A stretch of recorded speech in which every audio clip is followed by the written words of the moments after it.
بسم اللہ الرحمن الرحیم۔ السلام علیکم ورحمۃ اللہ وبرکاتہ۔ فدیہ کی رقم ادا کرنا شوہر کی ذمہ داری ہے یا نہیں؟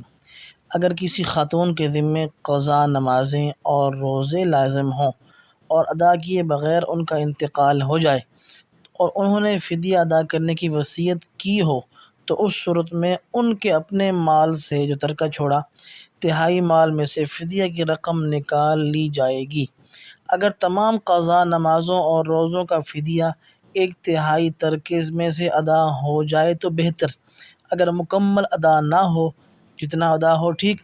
بقیہ نمازوں اور روزوں کا فدیہ ادا کرنا شوہر یا دیگر ورثاء کے ذمے لازم نہیں ہوگا، تاہم اگر شوہر یا کوئی اور وارث بطور احسان کے مرحومہ کی بقیہ فوت شدہ نمازوں کے اور روزوں کی فدیہ ادا کرنا چاہیں تو یہ ان کی طرف سے احسان ہوگا، اور اگر مرحومہ نے فدیہ کی وصیت نہیں کی تو شرعاً شوہر یا کسی وارث پر ان کی نماز اور روزے کا فدیہ ادا کرنا لازم نہیں، البتہ اگر شوہر یا دیگر ورثاء از خود باہمی رضامندی سے یا آپ اپنی جانب سے ان کی نمازیں اور روزوں کا فدیہ ادا کرنا چاہیں تو امید ہے کہ مرحومہ کی آخرت میں باز پرس نہ ہوگی۔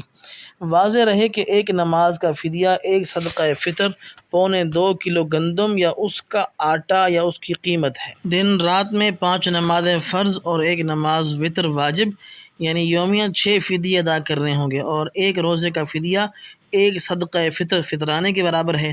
جتنے روزے چھوٹے ہوں اتنی تعداد معلوم ہے تو اتنے ہی صدقہ فطر ادا کرنے ہوں گے، ورنہ ہر ماہ 30 دن کے حساب سے شمار کیا جائے گا۔